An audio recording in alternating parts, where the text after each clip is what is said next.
với na profit and loss kan khoi lianga profit and loss hi poimo em bangin achan chu SSC profit and loss hi tam em bangin profit and loss voi khat kan khoi lianga tam tak khoi lo kan lania ma se profit and loss hi voi tuna kan ti hi ba kan ti to lo mai thi nia ma se tuna kan ti zo sa te zong nge zong jinga po thil tam tak in shat pha karinga với na profit and loss kan khoi le do na wangin heta formula karon tar lang le a heta formula chuan cost price cost price le selling price apoi mo em ba ka formula profit and loss formula cost price selling price a relation cost price le cost selling price le cost price le selling price ani zoka a relation khasiat apoi mo a baka selling price le cost price heta a relation pasiat apoi mo a chu chau ni lowin selling price le mark price hi apoi mo le a chu wangin a relation shat nge profit and loss ti don huna selling price mark price le cost price share nge apoi mo ba ka formula po share nge poi mo a chu bang share nge in share lo chuan tuna kan solve tur te kha ba ka part 1 le part 2 kan solve te po engma in chathiam thei don lo ni ti hi karon soilok masa ni se tuna kan tran le nga langa anoya question om le anga question hi pakhatin kan khoi lenga voina question som pathum por vel kan khoi anga ambasaberin a bookseller buys 27 books from a wholesaler at an MRP ti kha nge kan ti chuan mark price ti na ni maya ma se heta a question om dan shim hi mark price anti na pon kher lo achan chu apoi se zat a rupees in ziak mi alo wa chu wangin a question kha chata ka shiat thiam kha poi mo heta chu wang hi a question hi kan sha thiam sa nga zo nuwa kan solve chau don nia ama saben the book seller buys 27 books from a wholesaler chang 27 books aleita a MRP som ni pakhat book a soi zia chu paruk hi a free na dong ti na ni maya ni 6 a free na la ti na ni maya 6 ani chuan heta zia chu if the bookseller sells all the books at MRP aman som ni 6 a free lak nuwa a soyom zia chu 27 hi a leiti na ni nei nangani 27 aleya he chu ma se som ni 21 books kha alei man kha 21 books kha aleya ma se 27 hi ala a ni chuan paruk hi a free in ala ki na ni mai ni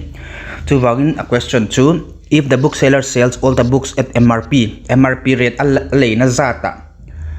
lata se find his percentage profit a profit percent hi zon chwa turania chu wangin heta kan en chuan 21 books hi a cost price angin ngai to tailam 21 books a lei chuan a profit hi paruk ti na ni mai ni paruk a profit chuan selling price chu somni pasari kan ti thei somni pasari kan ti chuan heta trangin pathuma trangin a profit percent kan jong chuak the ni profit percent formula chu enge kan ti chuan profit by cost price multiplied by 100 ania a cost price kan seto a profit paru kan share a chu wangin a formula mangin kan jong chuak don ni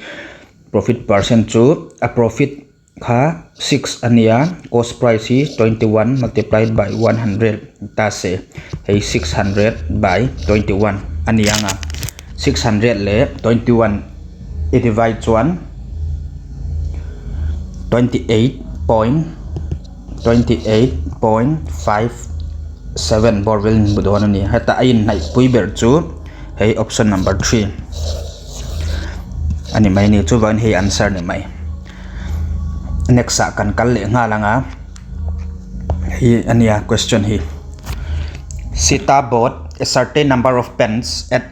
8 for rupees 7 and sold them 6 for rupees 5. Sita in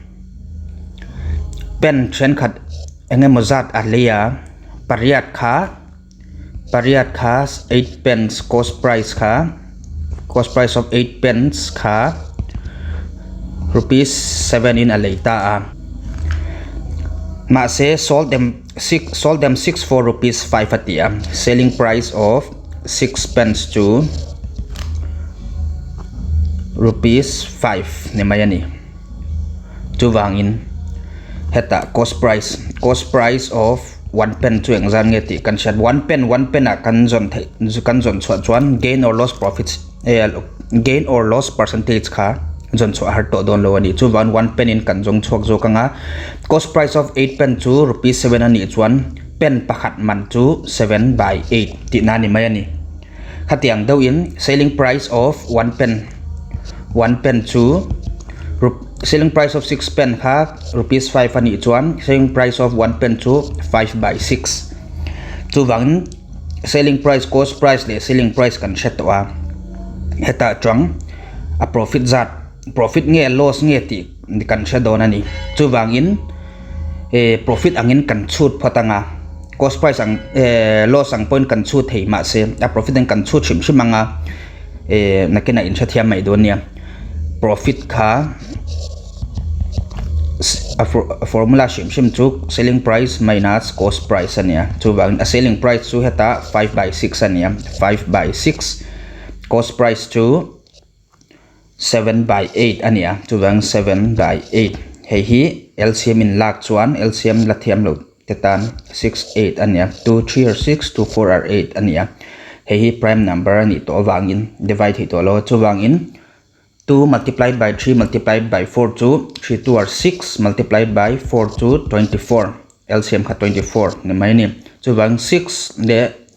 hei 6 le 4 in divide chuan 6 4 are 24 and 4 le 5 multiply to 20 minus 8 3 are 24 hey 3 and 3 le 7 multiply to 21 ne mai ni chu wang in 8 3 are 24 7 3 are 21 ania chu wang hi minus 1 by 24 achuak ta minus 1 by 24 achuak thei te chu hei hi minus atela achan chu 21 heta 21 atam zo ka bang 21 sign minus atel thei chuan loss ti na ni mai ni heta profit jak mai la heta minus atel plus ni ta se hei hi plus ni ta se profit ani don ni ma se plus ani lo minus ani wang in loss ni mai ni minus 1 by 24 ni loss ti na ni maya loss percent formula mangin kan chu don loss percent formula chu loss by cost price multiplied by 100 ania loss to exam nge 1 by 24 nia 1 by 24 by cost price to 7 by 8 ania to wangin 7 by 8 multiplied by 100 thei chu exam nge kan ti chuan 1 by 24 hei divide ania multiply in thak chuan hei hi in reverse don ani 7 by 8 kha 8 by 7 chuak to don multiplied by 100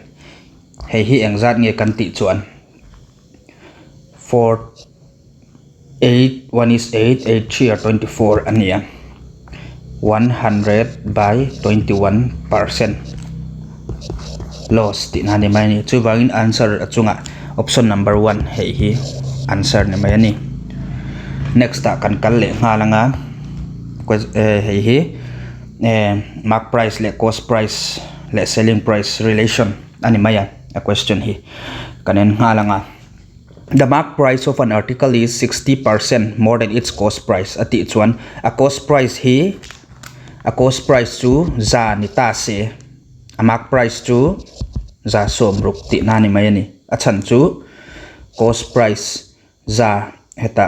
example in karon jak lokanga nakina karab le nga langa cost price hi hi ka teng ka je ka nga cost price kha za ania mark price ong chu tum tai lo 60% more than atia wangin 160 100 plus 60 to 160 by 100 chu wangin kan celula 116 mai ni ai nang chia thawani hei chu wangin direct in ka zia ka 100 athil kan lak shim kan calculate shim chu direct in kan calculate thei ngal ti hi shet apoi mo ni chu wangin hei hi kan rap anga tuna cost price is za ni chuan mark price is za som rok ti na ni mai ni chu wangin cost price by mark price chu ratio en la tai la 100 by 160 ei kan selanga 2 5 for 10 to 8 are 16 chu wangin 5 by 8 a cost price by mark price chu 5 by 8 ani tuna the ratio between the mark price and selling price of the article is 8 by 7. The ratio of mark price and selling price ka 8 by 7 ania. Mark price hei ka pakhat ania. Hei hi pakhat pani na chuenge so yen ti kam ti chuan mark price by selling price to 8 by 7 ania. 8 mark price 8 v ania. Heta mark price 8 chu wangin mark price 8 ani chuan cost price ka 5 ani ti na nia cost price ka 5 selling price ka 7 ti na ni chu wangin hi a price man zat din loin a ratio ma se khamia tang percentage sa kan calculate he ni then the discount of the on the article is what percentage of the cost price at the discount zat kha yang zange discount kan ti chuan mark price minus discount percent nilon discount from selling price ni mayani chu wangin a discount chu hei transfer ta la selling price khatilam pang ada la ni chon mark price minus selling price chu discount ni mayani mark price minus selling price ka discount chu ban hei a discount za chu 1 ni mai chu wangin the discount on heta question kha en leila the discount on the article is what percent the discount on the article 1 ania a discount zat kha 1 the discount on the article is kan ti chuan equal to what percentage atia what in heta x kan manganga what percentage to 100 of ti chuan of chu metsa multiply cost price the discount of the article is what percentage of the cost price to 5 to 5 kan manganga tuna hei hi lampanga right hand side left hand side kan transfer nga hei hi right hand side ta 100 hi oma kan transfer chon hei divide ania multiply ron kal don wang in 100 equal to hei le hei multiply ani wang in 5x ania chu wangin x chu engzan ngi kan ti chon hei kan transfer chon heta in kara multiply soilo point ain ziak lo point anisani a hi 100 divided by 5 to 20 chu wangin answer hi heta option number 1 20 hei answer ni ole he question hi kan solve le nga selling one item makes 20% profit item pakhat asal chuan 20% profit amua what is the percentage of profit made is tel lok turani what is the percentage of profit made if the item is sold double the selling price atia item pakhat asal chuan 20% profit ania ni chuan heta poisa po enjiak lo a poisa zat po enjiak percent chaw enjiak wangin cost price kha khatianga profit nelawin percent chaw question a chuan heta percent chaw nian nakina po question dang po percent chaw chuan cost price hi za kha cost price ni lopin thil pakhat hi za lak nge ngaya chuan cost price kha za la ta ila za kan lak chuan selling one item makes 20% profit ti wangin a selling price chu za som ni alok ti na ni maya 20% profit chu a profit zat hei chu a profit zat chu som ni ani maya what is the percentage of profit made if the item is sold double the selling price tuna what is the percentage of profit percentage ania jon chhuatum if item is sold double selling price in tuna za som ni a an pek kha double ni ta se ja som ni an shal kha double ni ta se double the selling price ni ta se thei chu ja ni som lin shal ta se up percentage profit kha engzat nge ni don ti kha ni ania question hi chu wangin cost price za ania selling price za ni som lin ni to mai ni chu wangin profit percent jon chwa tu nevang profit chu engzat nge kan ti chuan 240 minus 100 to 140 ani maya profit zat ma se profit percent chu enge formula kan manganga 140 by cost price chu za multiplied by 100 heilei kan chelanga profit zat chu 140% hei hi answer option number 4 ni maya ni answer next ta kan lu le ngalanga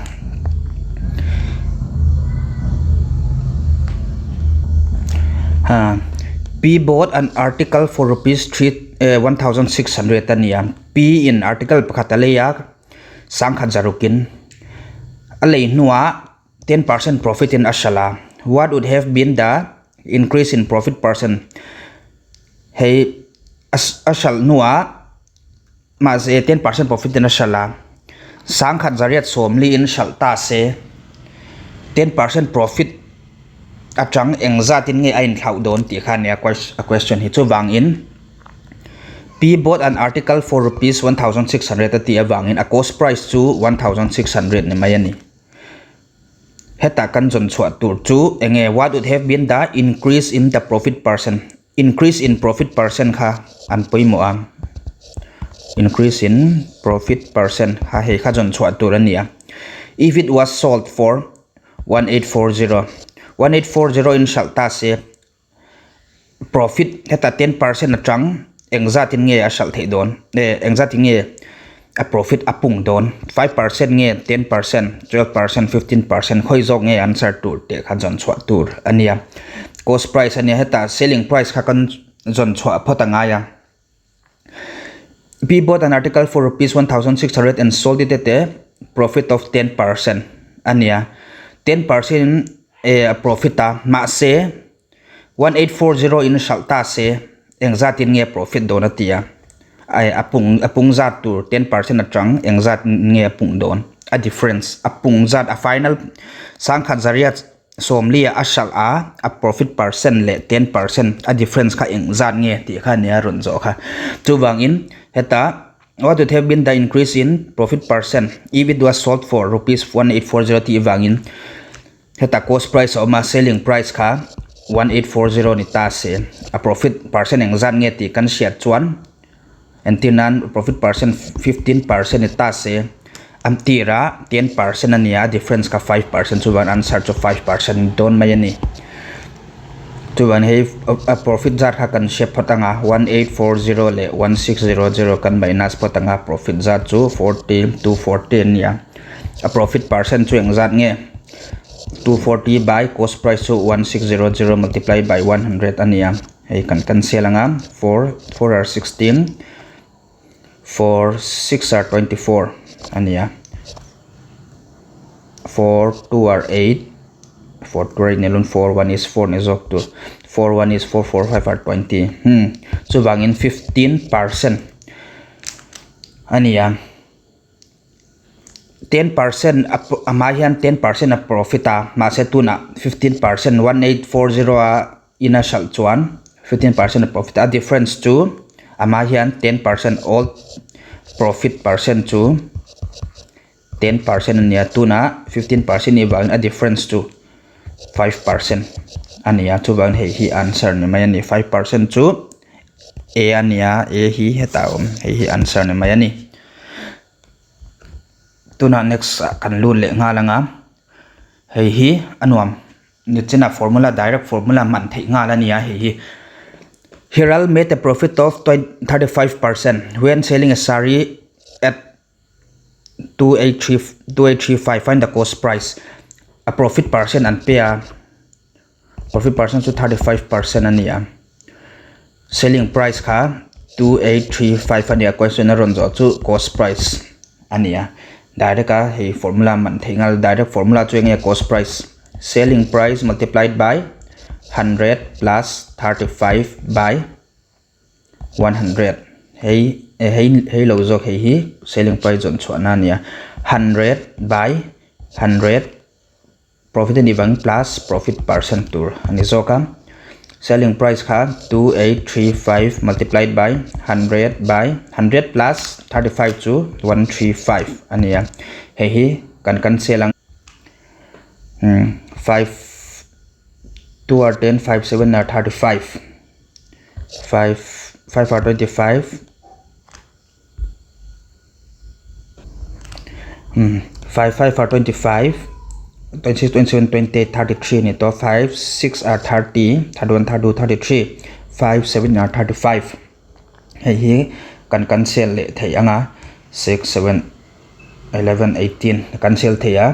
18 9 in cancel thei 9 3 are 27 9 5 are 45 9 3 are 27 so when he cancel thei to lo ha 553 multiplied by 100 by 3 to 5300 divided by 3 hei chu engzat ngi hei hi cancel namun pakhat diklo karing dot 3 tour hei mun hi cancel namun diklo dewin kasia hei kan ti tharanga selling price hi 2835 ania 100 by 135 ani wangin 5 2 are 10 5 7 are 35 5 2 are 10 ania hei hi 9 8 2 are 16 17 18 9 3 are 27 9 3 are 27 9 1 is 9 11 12 39 5 are 45 ania 3 1 is 3 3 5 are 15 chu wang in 105 le 20 a om to a hei hi kan multiply chuan 2100 hei hi answer heta option number 3 hei hi answer ne mai ani next a kan lut le anga the mark price of an article is 740 after two successive discount of 15% and x% it is sold for 566.10 hetiang formula hi karon man pui to a mark price selling price kha selling price equal to mark price multiplied by 100 minus discount percent by 100 ania chuwangin hei formula kan manganga selling price chuenge 56610.10 ania mark price hi 740 ania and discount percent hi masabera 15% iwangin 100 minus 15 chu 85 by 100 multiplied by pakhata x% ni wangin 100 minus x by 100 kan ti angai ni tuna hei hi kan cancel anga 5 1 is 5 5 7 are 35 5 2 are 10 0 le 0 po kan cancel thea baka hei po 56610 heta point kan na chhuaka point kan lak chho chon point atang right side lampanga digit pani aw mawang in 100 kan tianga equal to 74 multiplied by 17 by 2 multiplied by 100 minus x by 100 chung lampanga heta 100 toma heta 100 om wang in kara multiply vek om wang in hei pani po 100 le 100 hi kan cancel the ani tuna hemi zong te kan transfer le lampa kan transfer vekanga 56610 multiplied by 2 hi chunglam pangaron kaldayanga 74 le 17 ni 74 le 17 kha noilam pangaron kalday don ni 100 minus x cha om to a tuna heta 56610 le 17 in cancel thea 17 i cancel chuan 3330 ani chuwangin hei hi tuna 2 1 is 2 3 or 6 2 7 are 14 ania hetiangin kan cancel anga 3330 le hei 37 90 a 3330 ania chu wangin hei hi tuna 90 equal to 100 minus x a oma heta minus wangin x minus x kan transfer anga velam panga 90 kha right side kan transfer anga x equal to 100 minus 90 na hei chu 10%. chu wangin answer chu option number 2 10% ani next kan kal le nga langa hey mark price chungchang ani le a the mark price of an iPhone is marked at a mark price kha 6 to 500 ania. The shopkeeper offered 12% discount due to festive sale. He offers an additional discount of 5%. 5% additional discount oma. Find the cost price of that iPhone if the shopkeeper earns 10% profit ania. He cost price on chwatur profit and pek chuan cost price formula chuang e container selling price multiplied by 100 plus profit percent in the selling price kan jon chwa photangai heta trang selling price kan jong chwa photanga selling price kha formula mark price atang selling price jon chwa na chu enge selling price equal to mark price multiplied by 100 minus discount percent by 100 ania chu wangin mark price chu 6 to 500 ania multiplied by discount kha amasabera 12% ni wang in 100 minus 12 to 88 by 100 multiplied by pakhat discount om le wang in 5% hei 95 by 100 kan tianga hei le hei cancel thei ngala hei po kan cancel ngala nga 5 1 is 5 5 9 are 45 5 2 are 10 2 na 2 10 are 20 2 4 are 8 2 4 are 8 2 5 are 10 2 2 are 4 2 2 are 4 5 1 is 5 5 1 is 5 5 2 are 10 5 5 are 25 chu wangin ano chung lampang om chun chu 125 multiplied by 22 multiplied by 19 ania hey number 125 22 le 19 in multiply chuan 52250 in mudon ni ma se hi answer la ni lo tuna selling price kan set to a cost price kan jong chuak thei to ni 52250 multiplied by profit percent kha 10% ani wang in 110 by 100 ani lo 100 by 1102 ani hei hi kan cancel anga 11 in hei cancel thei anga 11 1 is 11 11 4 are 44 atiang kan cancel anga ni lo po in 52250 by 11 tin kan ja kanga 52250 le 11 kan cancel to mga 11 4 are 44 8 ania 82 11 7 are 77 hei kha 5 ania 55 11 5 are 55 chuwang 0 alo mawang in heta po 0 pakhat alo ma hei kat 0 oma 0 chuwang in a cost price chu rupees 47500 hei answer option number 1 ani tuna aneksa kan kalle anga the question hala oma a person sold an article at a loss of 8%. Mi pakhatin article pakhat ashala 8% loss in ashala. Had he sold it at the gain of 10%, he would have received rupees 37 more. What is the cost price of an article? Atia chuwang in heta mi pakhatin selling price an pelo ma se article pakhat ashal chuan 8% loss amoni ma se he 8% loss kha 10.5% in shalta se rupees 87 amu at aya tamjok ama het eta aya 8% loss amu aya tamjok 87 rupees amu don ti nani mayani chuwangin cost price kha jon chhuatur hi jon chhuatur ania tuna kan til engalang hetiang question shim hi hei 8%, 10% ama rupees 37 more. Hey percent le hey percent in minus chuan hey aning hal mai don ni. Hey tiang formula shim hi question shim hi tiang formula kan mang reng the ni cost price kan a cost price kan shallow cost price on chua to ni wangin selling price formula shim chu loss le cost price zone chona tura. Selling price formula shim to cost price multiplied by 100 plus or minus profit or loss percent by 100 ania. Chu wangin heta hey formula kan manga sor selling price kha ziak her to lawin. Selling price ama sa le hey I minus chuan to 87 aron chuak mai don ni I minus chuan ma se khoi zo ngeu da ma sak to ri chuan atam zo kha kan da ma sanga zo.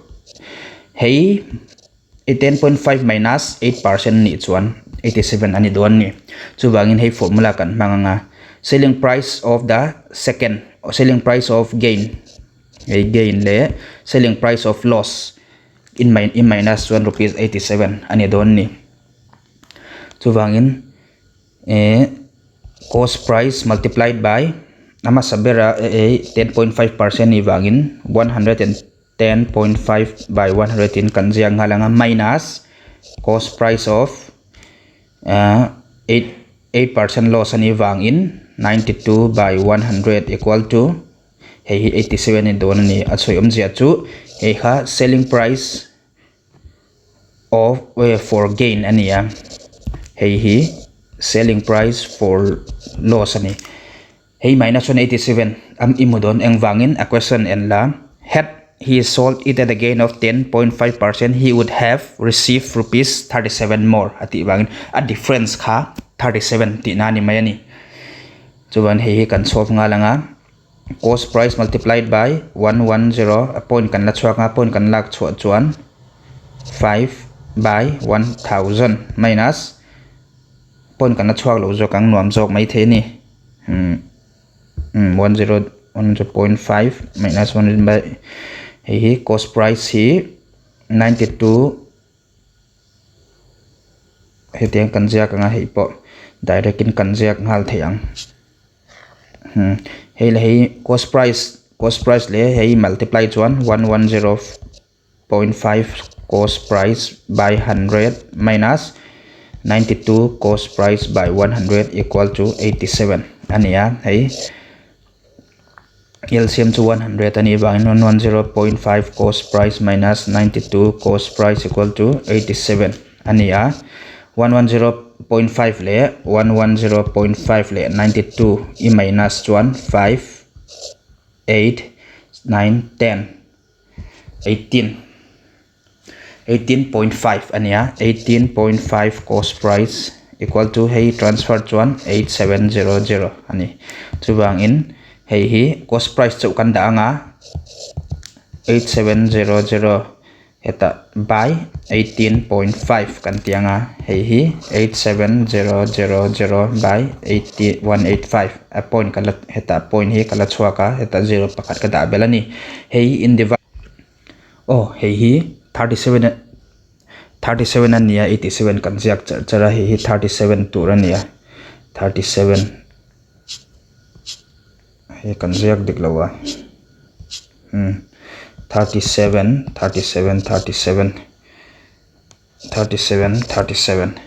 chuan hei po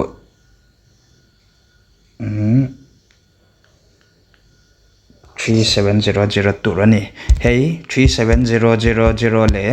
185 I divide chuan zani chodoni chu answer hei ani ngalani next kan le ngalanga a mobile when sold at a gain of 6% yields 870 more than when it is sold at a loss of 6%. Heminen a question hi ainang cha ma se ain twist ti wang chawani chuan hei hi question solve har to lawa again hi masa jok tur baka hei I minus chuan 817 mudon ti nani mai ni kan calculate nga langa 106 cost price multiplied by 106 by 100 minus cost price multiplied by 100 minus 6 chu 94 by 100 chu engza nge kan ti chuan 870 ani ngai ni china ama mi heta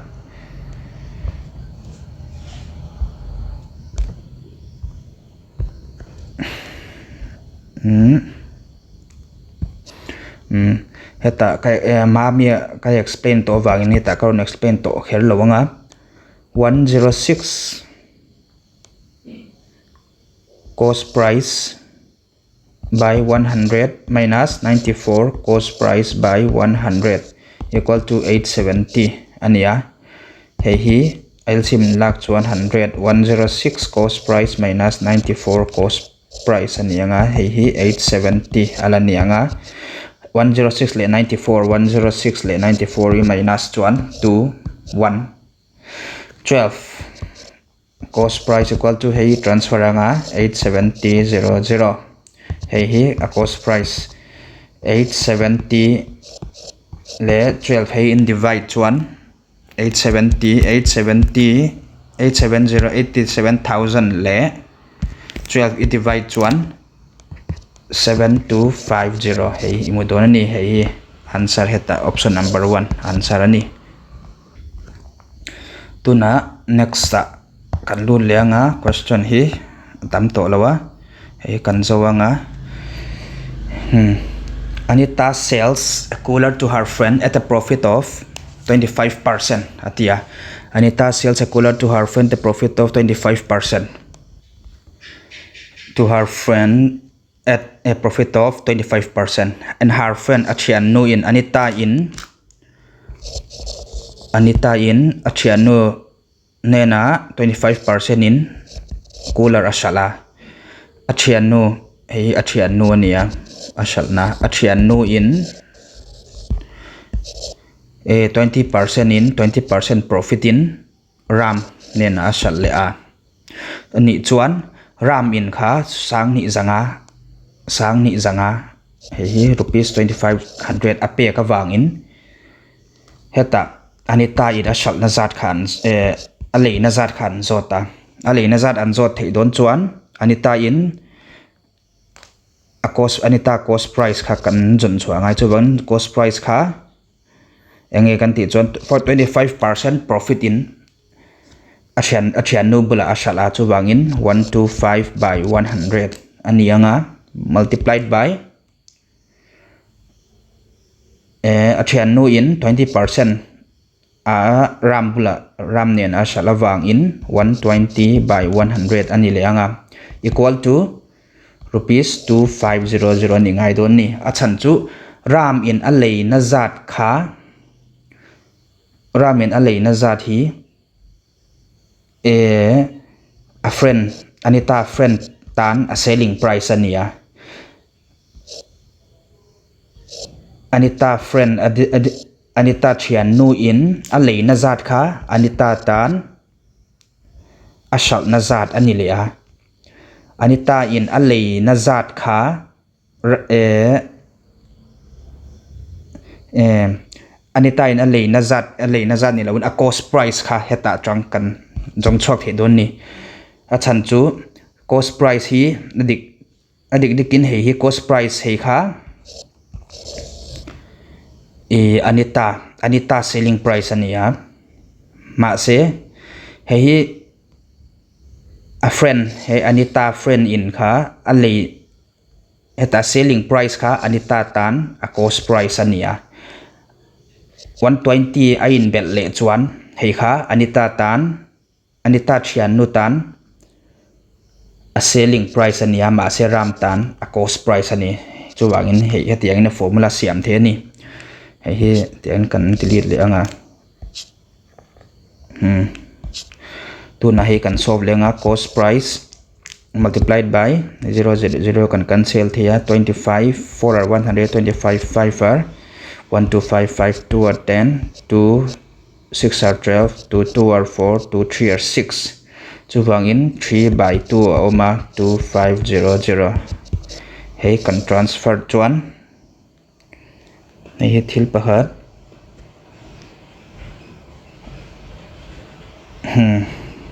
adika hei kan transfer anga cost price equal to kan transfer chuan ta inkara multiply wangin hi in reverse doni 2500 multiplied by 2 by 3 ron chuak doni hi engzang nge kan ti chuan 5000 by 3 5000 by 3 divide taula engzat ngin mu don kan ti chuan 5000 ania 5000 divided by 3 chu 1666.66 kan muanga hei chu can be rounded as 1667 in kan round thei chu bangin answer hi option number 1 ania pakhat question pakhat kan khoi le anga hi voin class atan atop na tur anianga hi question hi a how ma se hetiang question ni ama pon part 1 le 2 apokan khoi to a chu wang hei ar sa to don lo ma se in share thiam lo takin katia he voi khat karon da le ania by selling an article for rupees 2300 sell article pakhat sang ni zathuma an pek chuan rekha in 25% a loss a ma se if she sells it for rupees 1955 then her gain or loss percent formula chuenge kan ti chuan profit or